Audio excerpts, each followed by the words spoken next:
Um protagonista bem-sucedido e milionário se torna épico ao partir do desprezo das pessoas. Então nada melhor do que alguém como Gaku, literalmente o garoto rato, supremo amante dos computadores, embora também seja um cara tranquilo e gentil, que conseguiu com muito esforço comprar seu primeiro PC, para que no mesmo dia alguns valentões tentem agredi-lo e roubá-lo. É aí que surge Haru, o segundo protagonista e contraponto de Gaku, confiante, bom de luta, sedutor e acima de tudo calculista. Coisas como não ser visto pelas câmeras, ele leva isso em conta e, neste caso, pode perder a matrícula na academia. Por isso, Gaku também mostra o que sabe fazer com uma habilidade incrível para hackear a rede fraca da área, apagando a cena. Um bom momento que depois os leva a procurar emprego. Poder, atração, sucesso, paixão, dinheiro, riqueza. Quer saber qual é o meu segredo? Simplesmente volte para o dinheiro One-Win. E é aqui que Haru se destaca com a habilidade de convencer e mentir para todo mundo, recebendo propostas não só de trabalho, mas também bastante sexuais, enquanto Gaku e sua ansiedade não deixam nada para ele. É assim que seguimos com essa mulher hipnotizante chamada Kirika, a herdeira de uma das empresas mais importantes do Japão, e uma garota que parece simples, mas esconde uma mentalidade genial. Ela recebe as entrevistas do dia com pessoas bem sem graça que não oferecem muito. Até que chega Gaku, no meio da conversa, interrompida pelo nervosismo dele, deixa pequenas pistas de tudo o que sabe. No entanto, além de Kiri, ninguém mais vê isso. E ainda mais porque toda a atenção se volta quando chega Haru, um cara carismático que parece ter as respostas para tudo. Ele fala tanto que para ela fica claro que ele é manipulador, algo importante nos negócios. E ainda mais quando ela pergunta em outro idioma se ele estaria disposto a ser seu mascote pelo trabalho, ele responde no mesmo idioma que fará isso, mas quando tiver a posição de poder, um verdadeiro chefe. Enquanto isso, Gaku, rejeitado, retorna ao trabalho de meio período, limpando vidros na empresa que o recusou. E diante dos novatos, mais uma humilhação desbloqueada. Até que Haru aparece com sua presença marcante para apoiar seu amigo. Já que, embora tenha conseguido o emprego, ele precisa da habilidade do protagonista para se tornarem não milionários, mas bilionários. É a combinação de um gênio dos computadores com um cara que pode enganar os ricos. Até que possam se encher de carros, casas, joias. Converse com as apresentadoras mais bonitas. No final, no último andar, seu objetivo é ficar com Kiri, só pra ele. Uma determinação visível pela janela. Um projeto que ambos chamam de Trillion Game. Gaku acreditou tanto nisso que não conseguiu a casa simples na praia com sua mulher. E uma cobertura no prédio mais luxuoso da cidade. Algumas coisas aconteceram. Neste ponto, com seu nome nas revistas como jovem bilionário, ver a cadeira onde tudo começou. Isso enche de nostalgia, já que Haru gastou naquele momento o pouco dinheiro que eles tinham nela, com foco em buscar dinheiro com investidores privados, não bancos, que seriam os únicos que poderiam acreditar em uma empresa que nem sequer existia e que só a lábia de Haru respaldava. E embora muitos tenham se interessado, se por exemplo oferecessem 1 milhão de ienes, ele pedia 50.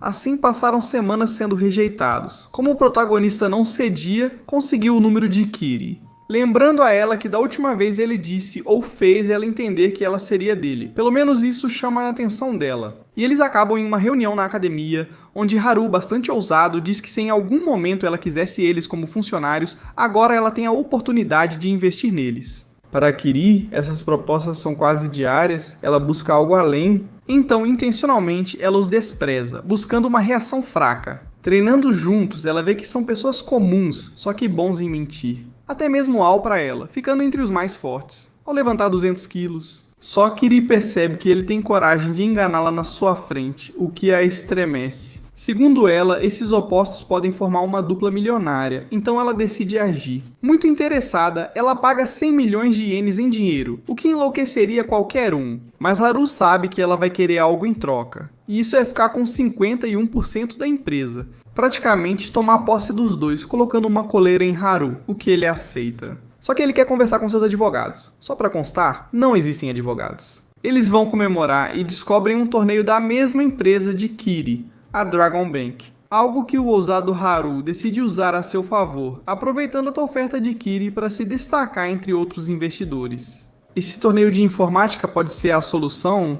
Por isso, no nome do time, literalmente colocam Princesa Kiri. Ele ofereceu 100 milhões por 51% da nossa empresa, quem dá mais? Buscando assim a atenção de outros investidores que possam competir com a oferta da Kiri. Algo irrita e emociona a garota, ela acredita que eles podem. No entanto, o torneio reúne os maiores especialistas em informática do mundo. Para se classificar, Gaku só precisa se esforçar ao máximo. Mesmo com ótimo trabalho, ele fica no meio da tabela, o que já é grande conquista para uma pessoa. Por isso, Haru o surpreende com a ajuda dos caras com quem eles comemoraram.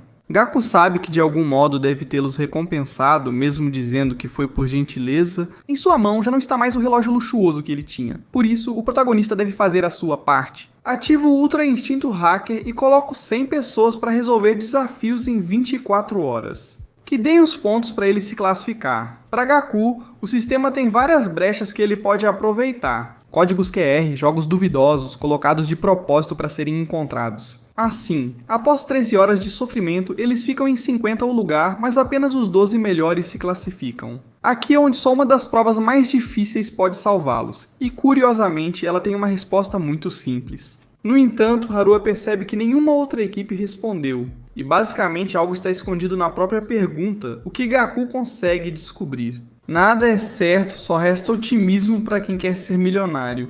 Felizmente, eles acabam passando para a final por muito pouco, recebendo imediatamente as felicitações de Kiri, que está um pouco chateado por terem usado seu nome assim. Por isso, ele usará sua equipe cheia de prodígios, para que possa esmagar os protagonistas e assim ela possa colocá-los para trabalhar em meio período, com um salário muito ruim.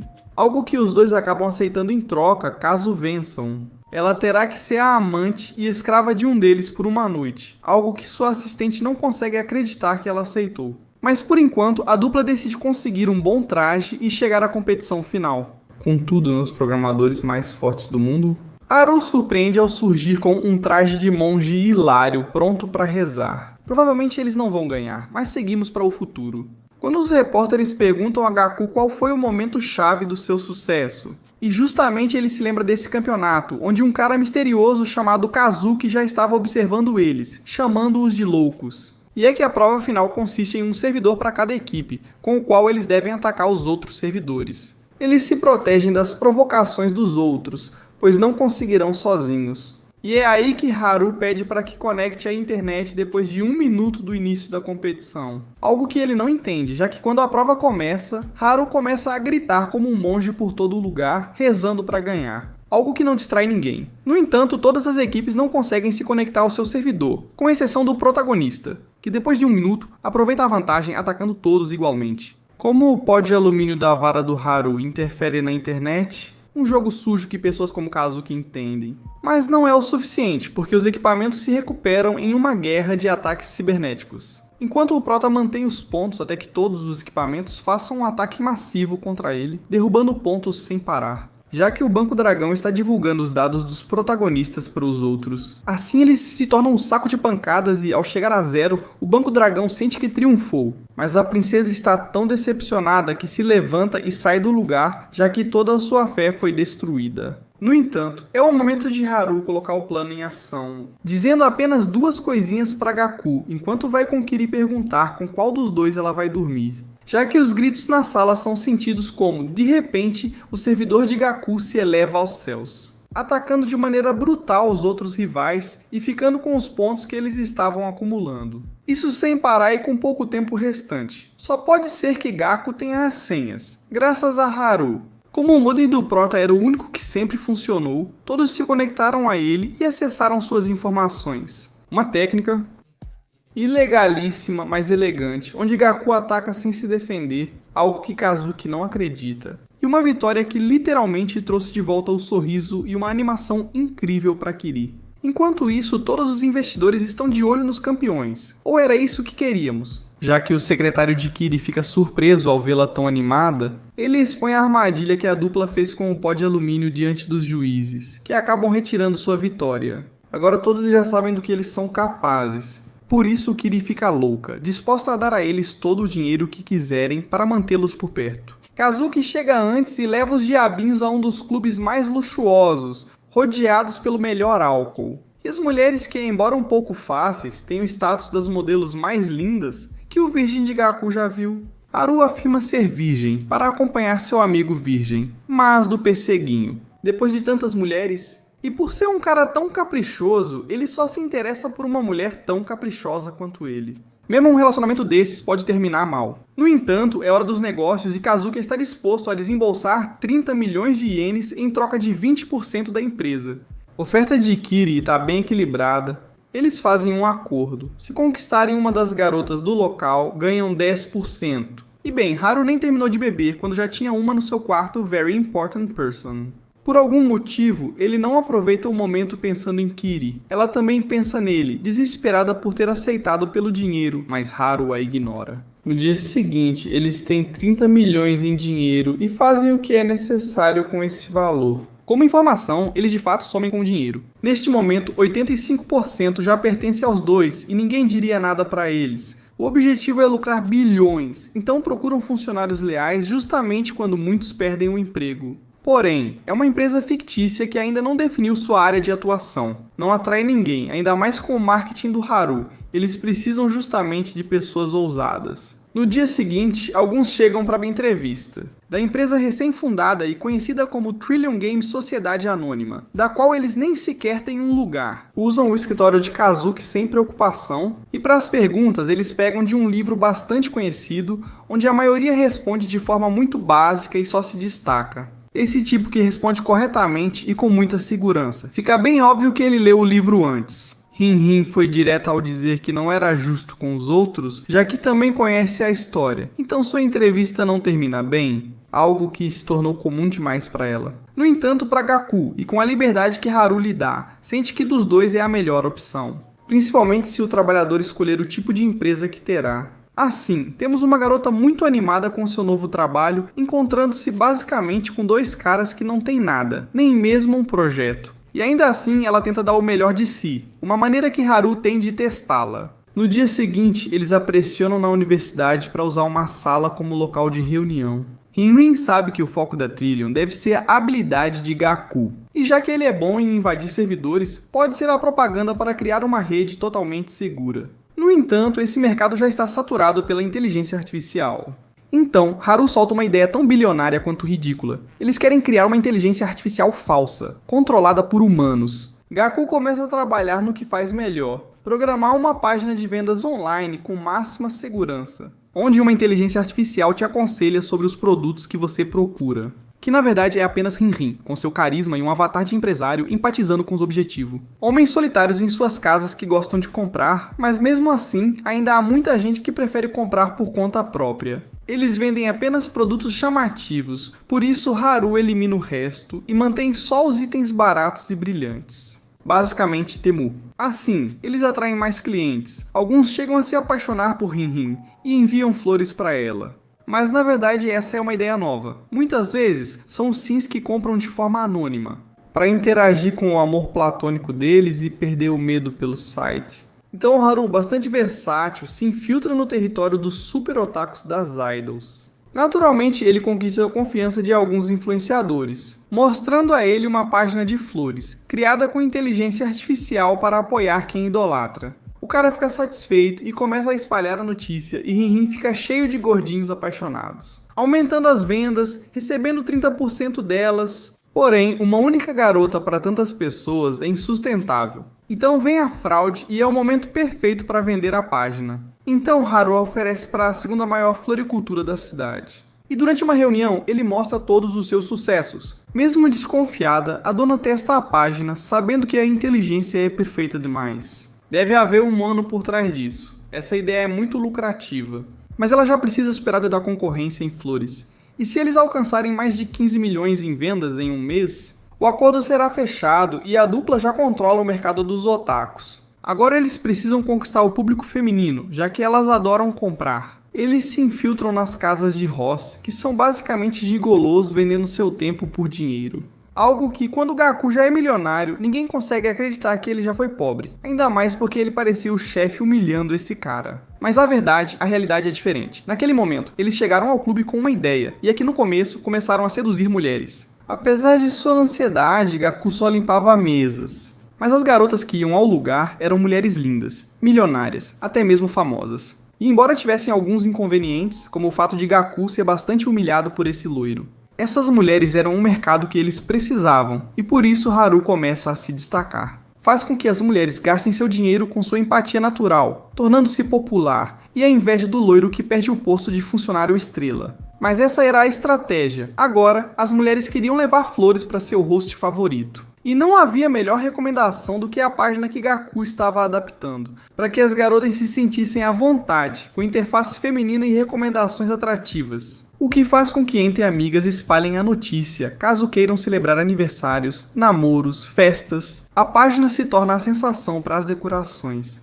No entanto, o loiro, com inveja de que Gaku faça tanta propaganda para o negócio, só sabe bater nele. O protagonista já não se importa mais, mas se preocupam com Haru, pois quando mexem com ele, o protagonista desfigura o rosto do loiro, que acaba subjugado. É daqui que sai a foto. Tudo está indo bem. Enquanto isso, os diretores da floricultura estão tão certos de que vão fracassar que apostam o cabelo. Enquanto Gaku agora começa a entender algumas coisas, já que enquanto caminha com sua insegurança, as pessoas o desprezam. Assim como sempre fizeram. Mas quando ele se prepara para ir trabalhar com seu terno caríssimo, começa a emitir uma aura que nunca tinha sentido antes. Será que o dinheiro realmente te dá status? Enquanto a página se enche de mulheres consumistas, para quem é preciso soltar as hipnotizantes promoções. Com informática e 3D, as mulheres visualizam seus arranjos no local desejado, sendo basicamente infiéis às suas antigas floriculturas e no final comprando o mais caro da loja. Os protagonistas com o objetivo de que tudo fique perfeito e depois possam publicar nas suas redes sociais, o que se transforma em uma avalanche de pedidos. Com isso, facilmente as duas crianças e Rin conseguem alcançar os 20 milhões de ienes em vendas, além de um par de perucas de velho. Realmente, a dona está surpresa com o que está acontecendo nessa loucura milionária. No entanto, até aqui chega o 9º capítulo dessa série em exibição, que está simplesmente deliciosa. Uma história diferente, mas com toques muito épicos, com protagonistas carismáticos. E só posso dizer que vale muito a pena se eu perceber que vocês gostam. Se chegarmos a 4.000 curtidas, o próximo capítulo sai na hora. Então eu espero continuar trazendo essa diversão de anime. No mais, enquanto temos mais capítulos deste Donghua, deixo vocês com outra dessas histórias que na verdade é muito boa e bastante desconhecida. O protagonista costuma ter a história mais épica ao começar pelo ponto mais baixo da sociedade, como um escravo forçado a só enfrentar batalhas sangrentas. A seus próprios companheiros, que estão tão treinados que lutam até mesmo pela pouca comida que recebem. Sendo Roku um cara bastante forte, o único que consegue manter a ordem, algo que admira nosso protagonista Zestos, que o vê como amigo. Pelo menos até serem obrigados a lutar na seleção dos mais fortes, sendo Roku o favorito, não só pelo físico, mas também pela atitude. Enquanto isso, o protagonista, magro e fraco, só é criticado. No entanto, ele tem um mestre por trás, chamado Zafar, que parece confiar no protagonista. Por quê? Simples, pela velocidade de reação que logo mostra na arena. E embora sua mente o impeça de ferir um amigo, ele se vê obrigado a fazê-lo, demonstrando que para ter 15 anos é um diamante bruto. Porém, na grandiosa Roma não existem perdedores, e o gentil Roku é assassinado em seus braços. É assim que ele é marcado, como um dos escravos escolhidos pelo grande valente. Junto a outros companheiros, prometem-lhes liberdade após vencerem 100 batalhas. Então o mestre se encarrega de treiná-lo, dando golpes bons e eficazes. Uma mente fria. Mas acima de tudo, por ser alguém tão pequeno e não conseguir nocautear com um único golpe, ele deve se tornar o mais rápido. E embora o velho pareça bastante machucado pela vida, seus ensinamentos são bastante sábios. Embora alguns zombem, o fato é que Zestos e os outros são levados ao grande coliseu romano, onde é celebrada a coroação do César, mais jovem até o momento, o grande Nerão, com um monte de combates de todo tipo. Inclusive, Zestos encontra um loiro que parece bastante amigável,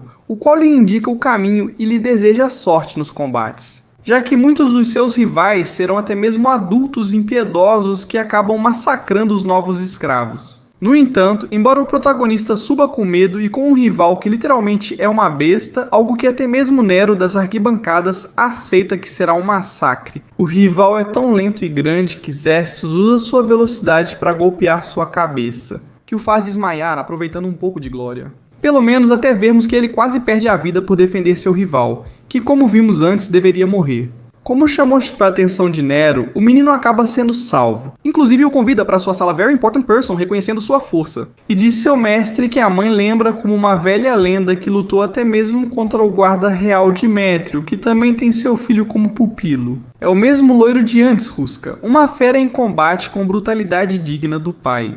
E que será uma amostra do nível ao qual o prota irá enfrentar. Assim, os dois são levados ao palácio para acompanhar Nero. O garoto se distrai das tarefas, irritando sua mãe, que obriga os dois guerreiros a lutarem até a morte. Ruska sabe que é mais forte que o protagonista e, para não matá-lo, apenas o desmaia com uma chave. Neron, insatisfeito com a mãe, a desobedece e isso acalma a situação. Por enquanto, inclusive, o César fica um tempo com o escravo Cestus. Enquanto isso, Ruska é repreendido pelo pai, que não queria gentileza, mas sim que ele quebrasse as pernas do rival. Porém, o prota também passa por maus momentos com Nero, sofrendo abusos por um tempo.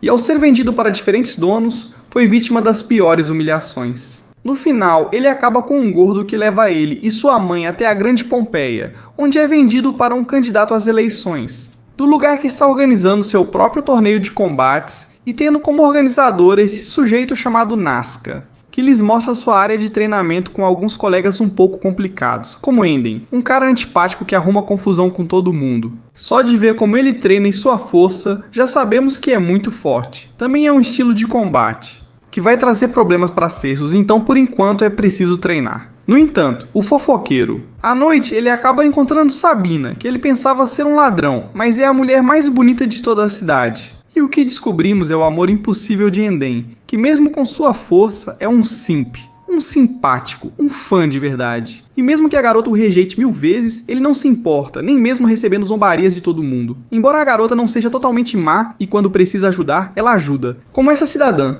cuja taverna foi tomada por perseguidores. Sabina leva o time do protagonista para enfrentá-los, com Cestus se destacando por ser o menor e mais fraco à primeira vista, mesmo que seus punhos não bastem contra o gigante. Acaba chamando a atenção da mulher, que com Enden não demonstra isso. Na verdade, descobrimos que o cara é fã dela há anos e tudo que ela pôde prometer a ele. Se ele atingisse um recorde impossível de 50 vitórias seguidas, ela lhe daria liberdade e o tornaria seu braço direito. Agora faltam só 2 vitórias. É uma situação entre eles dois. O protagonista não se importa e segue treinando, para que seus golpes sejam mais letais. Zafar até o ensina um golpe fatal, mas o protagonista não sabe se usará.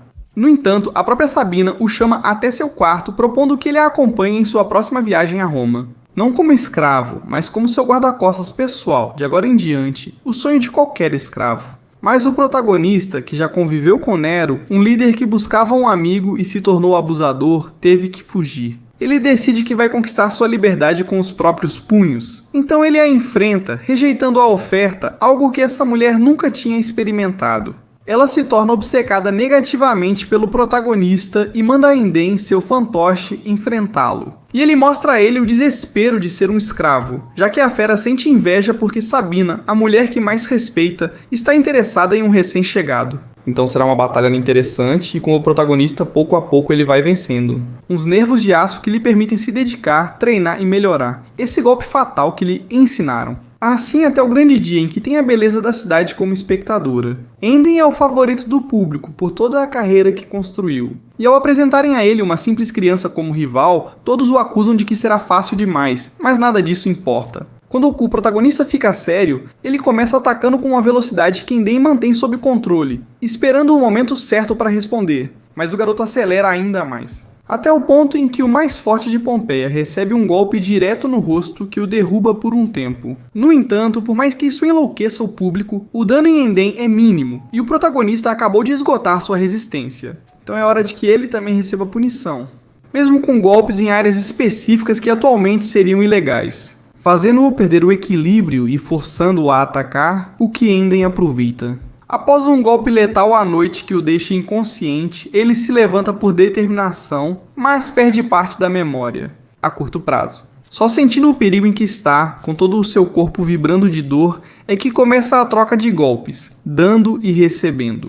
Sem parar por um bom tempo em que todos reconhecem o quanto é forte o garoto de 15 anos e parte da arquibancada fica ao lado dele, incluindo Nazca, que também foi escravo e teve a mesma chance que o protagonista, mas preferiu se acomodar à boa vida. E agora Cestus é o exemplo de determinação que ele nunca teve, por isso ele se conecta tão bem com o público. Enquanto isso, o protagonista, sem perceber, começa a se conectar. Golpes nas costelas que enfraquecem Enden, que está tentando esconder a dor, mas agora perde resistência. E para Cestus fica mais fácil ler seus ataques, equilibrando as coisas. Ou parecia, pois Enden fere o protagonista na testa, prejudicando a visão de um olho, dando tempo para a besta se recuperar e com o protagonista tão exausto. O último que lhe resta é a lembrança desse ataque que ele vinha treinando. Por isso, ele arrisca tudo no último ataque, saindo muito ferido. Mas graças a isso, ele consegue a abertura que procurava. Dessa vez, sim, um verdadeiro golpe letal na nuca, com uma precisão que faz Enden desmaiar imediatamente. E mesmo com a motivação de uma Sabina desesperada, a vitória é de Cestus, enquanto o Albino só recebe o ódio daqueles que apostaram nele.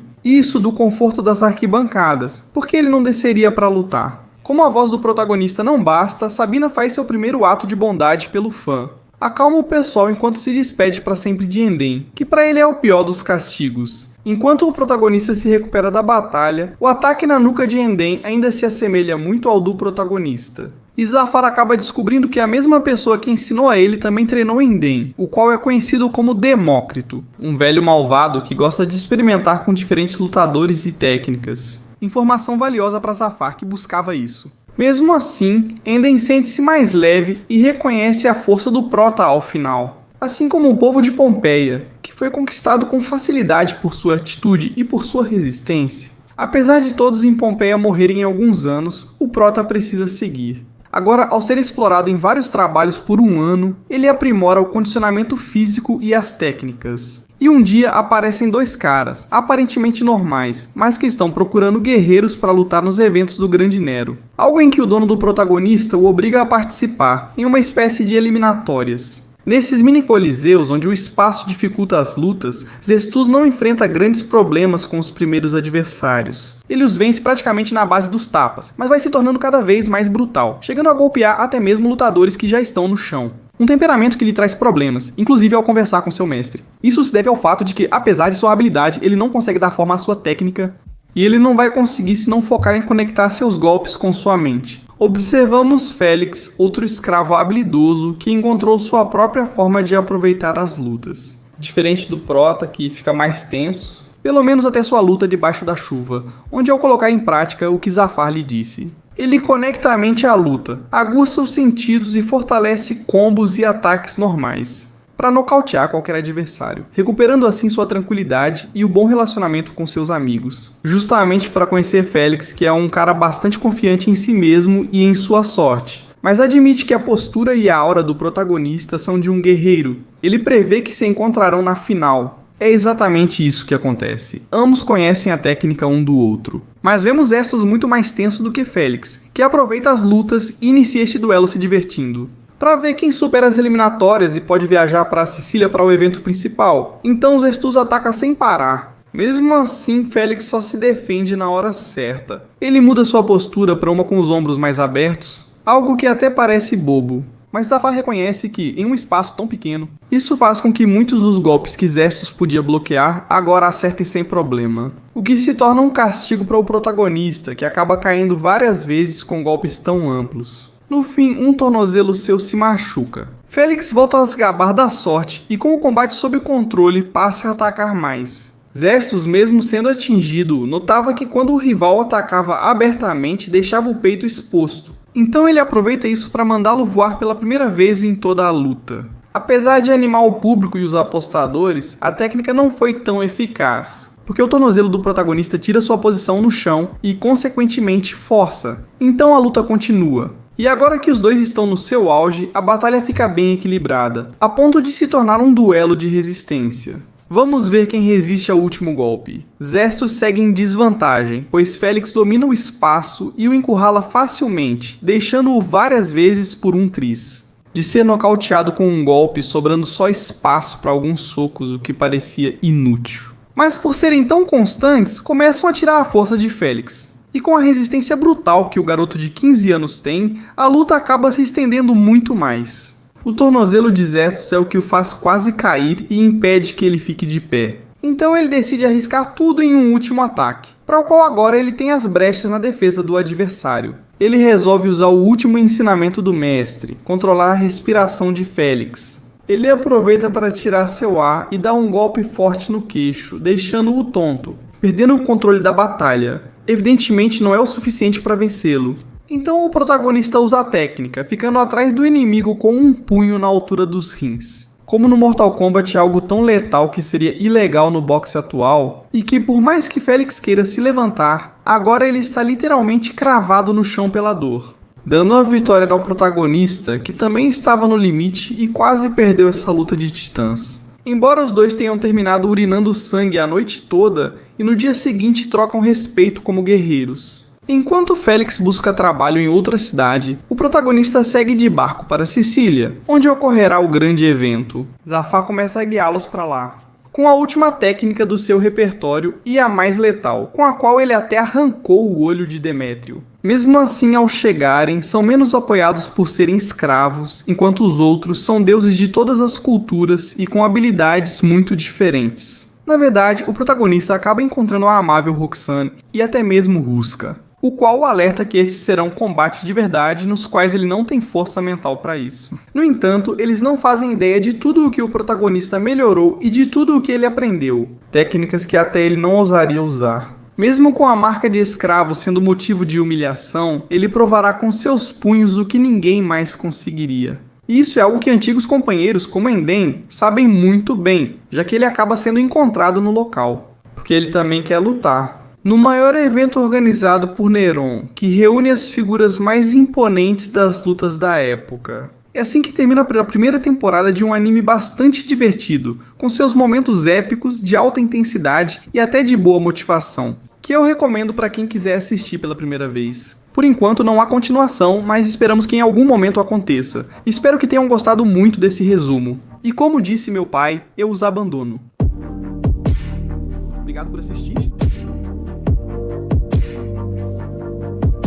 Obrigado por assistir.